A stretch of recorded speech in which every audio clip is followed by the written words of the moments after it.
Hello everyone. तो आज हम इस वीडियो के द्वारा गुजरात बोर्ड का हिंदी जो कि क्लास 11th का है, इसके चैप्टर 10 अजंता को पढ़ रहे थे। इस वीडियो में हम लोग इसके कुछ अभ्यास कार्य के क्वेश्चन को देखेंगे, जिसमें विकल्प द्वारा पूछे गए प्रश्नोत्तर और एक वाक्य वाले प्रश्नोत्तर होंगे। इसमें या इस चैप्टर को पढ़ने से पहले या इस चैप्टर को आपने पहले से पढ़ा नहीं है और डायरेक्ट आप क्वेश्चन आंसर देख रहे हो तो वो कुछ दिनों में आप भूल जाओगे। लेकिन आप इसके चैप्टर्स को अच्छे से पढ़ लोगे तो ये हमेशा चाहे कैसे भी क्वेश्चन पूछा जाए आप आराम से उसका आंसर दे सकते हो। इसीलिए कहा जाता है किसी भी चैप्टर को पढ़े बिना डायरेक्टली हमें कभी भी क्वेश्चन आंसर लर्न नहीं करने चाहिए, क्योंकि वो हमें कुछ दिनों तक ही याद रहेंगे। लेकिन अगर हमने चैप्टर पढ़ा है अच्छे से तो वो हमेशा हमें याद रहेगा। और ये अजंता जो कि हमारा धरोहर है, विश्व का धरोहर है, तो इसके बारे में जानकारी हमें होनी चाहिए कि ये कहाँ स्थित है, कौन सी नदी के किनारे स्थित है, इसमें किसके बारे में दिया गया है। इस प्रकार से इसके नॉलेज को आप ज़्यादा से ज़्यादा गेन करो ताकि आपको ये जीके में भी हमेशा काम आएगी। भारत के धरोहर के बारे में हम सारे भारतीयों को पता होना चाहिए। तो इसीलिए पहले आप इस चैप्टर को अच्छे से रीड कर लो। इससे पहले वाले 2 वीडियो में मैंने इस चैप्टर के बारे में बताया है, तो आप पहले उसे देख लो, फिर आप इस अभ्यास कार्य को कीजिए ताकि इससे आपको समझने में आसानी हो। तो आइए इसे हम स्टार्ट करते हैं। सबसे पहला लिखा गया है, निम्नलिखित प्रश्नों के उत्तर दिए गए विकल्पों में से चुनकर हमें लिखना है। इसका पहला क्वेश्चन है, हमारे देश में पहाड़ काटकर मंदिर बनाने की परिपाटी कितनी पुरानी है।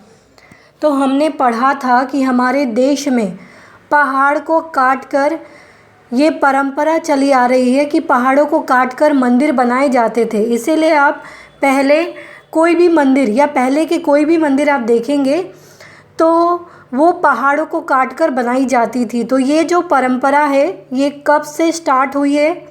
ये 2,500 वर्ष पूर्व इसकी परंपरा स्टार्ट हो गई थी।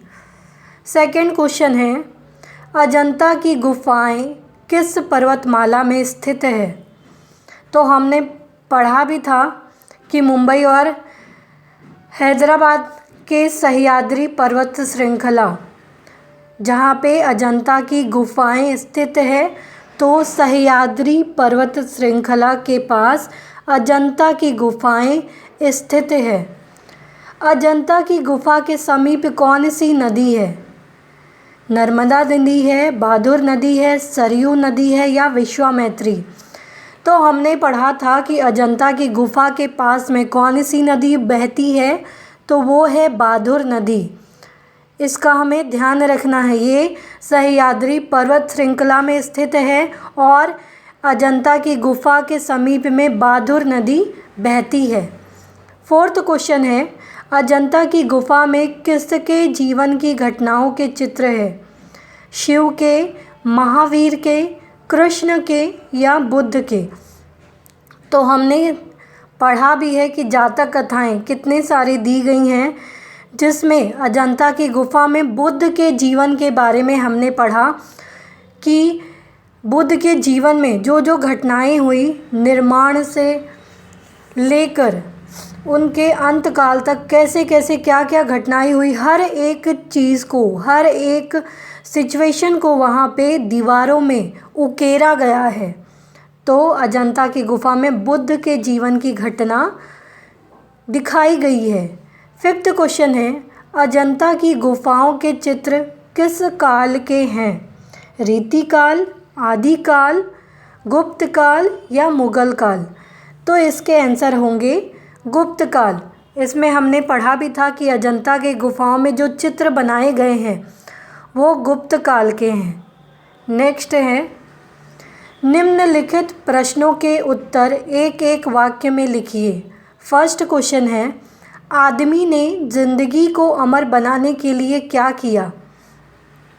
तो आदमी ने जिंदगी को अमर बनाने के लिए पहाड़ काटे, चट्टानों पर अपने संदेश खोदे, ऊंचे पत्थरों के खंभे खड़े किए और तांबे पीतल के पत्थरों पर लेख अंकित किए।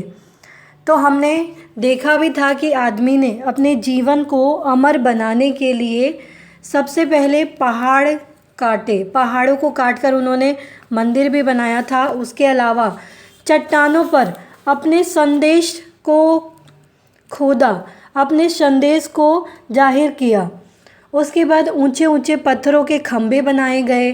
खंभे के अलावा तांबे पीतल के पत्र कहने का मतलब है कि पीट कर बनाया गया धातु का टुकड़ा, पीट कर बनाया गया धातु का टुकड़ा जिसे हम पत्थर कहते हैं।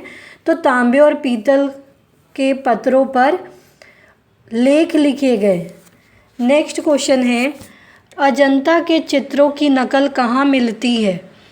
तो अजंता के चित्रों की नकल चीन के तुंग हुयांग और श्रीलंका के सिमरिया की पहाड़ी दीवारों पर मिलती है।